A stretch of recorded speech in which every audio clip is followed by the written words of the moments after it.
Assalamualaikum warahmatullahi wabarakatuh. Bertemu lagi dengan Ibu dalam materi matematika. Kali ini kita akan mempelajari tentang determinan dan inverse matrik. Untuk materi ini kita sudah memasuki kompetensi dasar yang kedua di semester 3 ini. Jadi kompetensi dasar yang sebelumnya sudah kalian pelajari secara penuh ya, secara utuh. Dan kita masuk ke yang selanjutnya tentang determinan dan inverse matrik ini.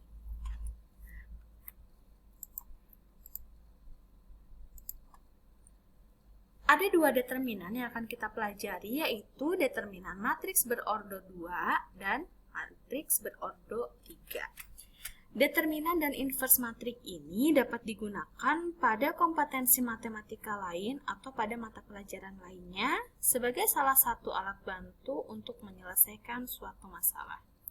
Misalnya, determinan digunakan untuk menyelesaikan sistem persamaan linier, menghitung tafsiran geometri pada dilatasi bangun datar, khususnya menghitung luas bangun datar.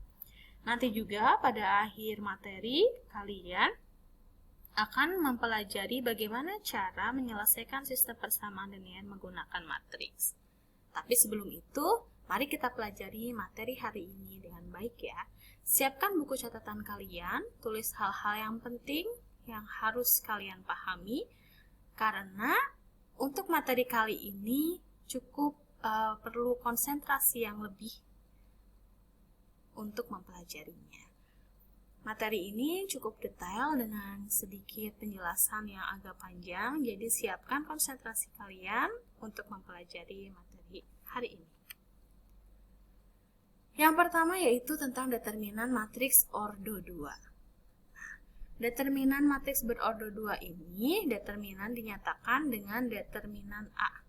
Oke, det A atau A, nama matriksnya, dengan dibatasi oleh dua garis di depan dan di belakang. Nah, matriks yang memiliki determinan hanya matriks persegi. Ingat baik-baik ya, matriks persegi itu apa? Matriks yang baris dan kolomnya sama. Jadi yang akan kita pelajari sekarang yaitu matriks persegi ordo 2 dan ordo 3. Misalkan diketahui matriks A itu adalah elemennya A, B, C, D, maka determinan matriks A didefinisikan sebagai berikut. Nih di sini. Oke. Det A yaitu atau elemennya diberi simbol determinan yang tadi garis A, B, C, D. Maka cara menghitungnya kita kalikan silang ya. Dengan mudahnya itu AD, A kali D dikurangi B kali C. Oke, perhatikan baik-baik letaknya. Seperti itu cara mencari determinan matriks ordo 2. Nanti di belakang akan ada contoh soal yang menggunakan rumus ini. Ingat baik-baik ya. Bagaimana dengan matriks ordo 3? Bagaimana cara menentukan determinannya? Oke. Cara menentukan determinan matriks berordo 3 dapat dihitung dengan beberapa cara. Salah satunya adalah dengan aturan Sarus. Bagaimana sih cara menentukan aturan Sarus? Langkah-langkahnya seperti apa? Ada dua langkah. Yang pertama, letakkan kolom pertama dan kedua di sebelah kanan garis vertikal dari determinan. Jadi misalkan ada matriks A ini, A, B, C, D, E, F, G, H, I. Nah, determinan A-nya seperti apa? Kita buat garis determinannya, A, B, C, D, E, F, G, H, I. Lalu kita tulis ulang kolom pertama dan kolom keduanya ini. Nih ya, ini nanti kita tulis ulang angkanya di sebelah kanan. Nah, selanjutnya langkah kedua, jumlahkan hasil kali unsur-unsur yang terletak pada diagonal utama dengan hasil kali unsur-unsur yang sejajar diagonal utama pada arah kanan. Diagonal utamanya kan A, E, I. Kita kalikan A kali E kali I, ini dijumlahkan dengan yang sejajar sebelah kanannya yaitu B kali F kali G. Nih. Lalu dijumlahkan lagi dengan satu lagi C kali D kali H. Oke. Lalu kurangi H dengan hasil kali unsur-unsur yang terletak sejajar dengan diagonal samping. Yang sejajar dengan diagonal samping itu yang ini, kebalikannya CEG, lalu dikurangi yang sebelahnya AFH, dikurangi BDI. Nah, seperti itu. Itu adalah cara mencari determinan matriks ordo 3. Nanti juga akan ada contoh soalnya. Jadi satu matriks ini pengerjaannya lumayan ya, agak panjang untuk determinan dan inverse ordo 3. Next. Bagaimana cara mencari adjoint matriks ordo 2? Kenapa kita harus mencari adjoint? Karena adjoint ini merupakan salah satu syarat untuk menentukan inverse matriks. Nah, untuk adjoint matriks ordo 2 seperti apa? Misalkan matriks A, yaitu elemennya A, B, C, D, maka adjoint A ditulis ADJA ya, dan didefinisikan sebagai berikut. Adjoint A itu, nah dibalik ya, lebih mudahnya kita lihat caranya seperti apa. AD-nya itu kita tukar posisinya jadi DA, lalu BC tetap posisinya tapi keduanya kita kalikan negatif. Jadi negatif B, yang ini negatif C. Seperti itu cara mencari adjoint untuk matriks ordo 2. Itu cara mudahnya. Lalu bagaimana untuk mencari adjoint matriks ordo 3? Nah ini. Sebelum mencari adjoint, harus ada dulu yang dicari, yaitu minor dan cofaktor. Nah, kita lihat cara mencari minor. Jika A itu elemennya adalah A, B, C, D, E, F, dan G, H, I, maka minor dari matriks A dinyatakan oleh minor AIJ atau biasa disebut, kita tulis MIJ. M itu dari kata-kata minor. Didefinisikan sebagai determinan submatriks setelah baris ke I dan kolom ke J pada matriks A dihilangkan. Nah, seperti apa? Contohnya kita akan mencari minor 1-1. Minor 1-1 berarti baris ke 1 dan kolom ke 1 kita hilangkan atau kita tutup dulu nih. Nah, jadi baris ke 1 harus ingat ya, masih ingat kan? Cara mencari baris dan kolom. Nah, ini jadi baris ke 1 ini kita hilangkan ABC, kolom ke 1 juga kita hilangkan ABC. Sisanya apa? Sisanya ini EFHI. Kita tulis determinan EFHI. Nah, M11 itu adalah determinan EFHI. Cara mencari determinannya seperti yang tadi, yaitu kali silang E kali I kurangi F kali H. Seperti itu. Dan seterusnya sampai M33. Lalu setelah memperoleh angkanya atau hasilnya, kita tuliskan minor dari matriks A itu ke sebuah matriks secara berurutan. Jadi M11, di sini M12, M13, dan seterusnya sampai M33. Oke. Setelah mencari minor, kita bisa langsung mencari cofaktor atau ditulisnya adalah CIJ, yaitu sama dengan negatif 1 pangkat I tambah J, ini pangkat ordonya, kali MIJ yang tadi hasilnya. Nah, setelah dapat dari C11 sampai C33, kita tulis juga dalam bentuk matriks seperti ini berurutan. Dan barulah kita menentukan adjoint-nya. Adjoint itu seperti yang kalian ketahui kemarin, ada yang namanya matriks transpose. Adjoint itu adalah transpose matriks dari cofaktor. Jadi yang tadinya baris kita ubah jadi kolom. Tadinya kan C11, C12, C13 jadi baris, ini jadi kolom. Lalu yang jadi baris kita ubah jadi kolom, ini jadi baris, ini kita ubah jadi kolom. Itu adalah transpose matriksnya. Nah, langsung ke contohnya saja. Nah, ini sebelum mencari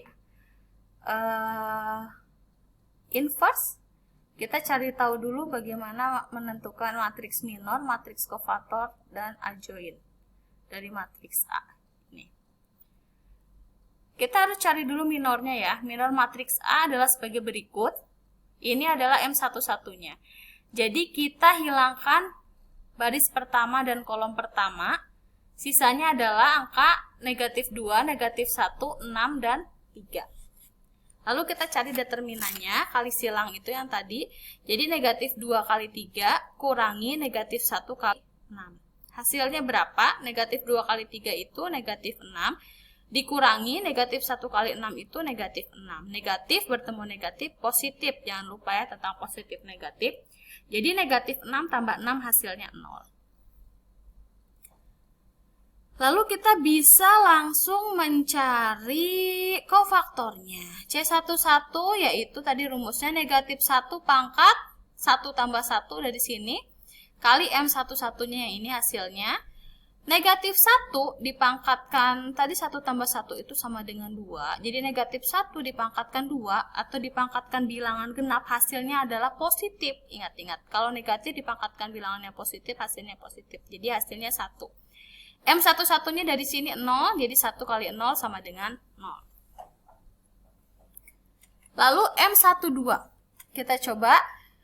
Baris pertama, kolom kedua yang dihapus, jadi sisanya adalah 5, negatif 1, negatif 3, dan 3. Lalu kita cari determinannya, yaitu 5 kali 3 kurangi negatif 1 kali negatif 3. Jadi 5 kali 3 itu 15, dikurangi negatif 1 kali negatif 3 sama dengan 3. 15 kurangi 3 sama dengan 12. Jadi C12 atau kofaktornya negatif 1, pangkatnya 1 tambah 2 dari sini. M12-nya yang ini. Nah, jadi negatif 1 pangkat 3, karena pangkatnya ganjil, maka negatif 1 tetap negatif, yaitu negatif 1 kali 12, jadi negatif 12. Dan seterusnya sampai ke bawah ya, caranya sama. Nah, setelah itu kita tentukan matriks minornya. Matriks minor yang mana? Yang ini tadi, angka-angka yang ini nih. Nah, matriks minor kita tulis secara berurutan. Jadi M11 di sini 0, 12, 24, 12 negatif 3, 6, negatif 4, 1, negatif 18. Dan matriks kofaktor kita tulis yang sebelah sini yang tadi kita sudah tahu. Nah, seperti ini. Berurutan. Dan ajoinya adalah transpos dari matriks kofaktor. Yang tadinya baris kita ubah jadi kolom, kita tulis ulang seperti itu. Nah, itu contohnya, mudah-mudahan dapat dipahami. Pelan-pelan saja mengerjakannya karena kalian harus berhati-hati sebab di sini banyak perkalian positif dan negatif, penjumlahan positif dan negatif, kebanyakan kelirunya di situ. Jadi bukan caranya sih, kebanyakan teknis menghitungnya kelirunya di situ. Jadi harus perlahan-lahan dan teliti. Nah, selanjutnya bagaimana cara mencari inverse matriks berordo 2? Jika ada A, elemennya A, B, C, D, maka inverse matriks itu mau ordo berapapun rumusnya sama ya, yaitu 1 per determinan A kali A join A. Tadi determinannya sudah tahu, yaitu AD kurangi BC, A joinnya yang tadi juga sudah tahu di awal, yaitu dibalik DA, negatif B, negatif C. Nah, untuk contohnya, tentukan inverse dari matriks A 3132. Jadi yang pertama adalah A inverse, kita tahu 1 per determinannya. Determinannya itu berarti AD kurangi BC. Nah, jadi 3 kali 2 kurangi 1 kali 3. Kali A join A. A joinnya ini 3 dan 2-nya dibalik, ditukar. Lalu 1 dan 3-nya kita kalikan negatif. Negatif 1, negatif 3. Hasilnya 1 per 3 kali 2, 6. 6 kurangi 3, 3. 1 per 3 kali ini. Lalu ini kan matriks perkalian matriks skalar ya, kita kalikan masing-masing dengan ini dengan 1 per 3. Nah, ini hasilnya ya, jadi 2 per 3, negatif 1 per 3, negatif 1, dan 1. Nah, selanjutnya, bagaimana cara mencari inverse matriks ordo 3? Rumusnya sama seperti yang tadi. A inverse sama dengan 1 per determinan A kali A join A. Contohnya yang ini ada matriks A. Ini angkanya sama yang tadi. Nah, yang ke awal kita cari dulu determinannya pakai metode Sarus yang tadi. Nah, 2 kolom awal ini kita tulis ulang. Lalu kita kalikan 1 per 1, kalikan yang ini ya. Ini 1 kalikan ditambah kalikan yang ini, tambah kalikan yang ini. Lalu kurangi. Ini kalikan, kurangi ini kalikan, kurangi ini kalikan. Nih, angka-angkanya seperti ini. Jangan lupa perhatikan positif negatifnya, hasilnya ini. Lalu kita carikan itu determinannya untuk di sini. A join-nya yang mana? Kok udah langsung ini, Bu? Nah, kenapa langsung kan? Tadi sudah kita hitung di si awal. Nah, kalau nanti kalian mengerjakan tugas, hitung ulang lagi saja dari sini ya. Ini hasilnya ini. Kita tulis di sini. Nah, ini. Maka kita kalikan, kita sederhanakan hasilnya seperti ini. Oke. Ada latihan soal 2 saja, tapi tentu pengerjaannya harus lengkap seperti contoh yang tadi sudah ditentukan. Jadi ini harus tahu dulu A join, ini juga sama A join-nya. Determinannya juga harus tahu, determinan juga harus tahu. Untuk yang matriks 3 kali 3, jangan lupa dicari terlebih dahulu mulai dari minor, kofaktor, dan A join. Baiklah, mudah-mudahan kalian paham. Terima kasih atas perhatiannya. Wassalamualaikum warahmatullahi wabarakatuh.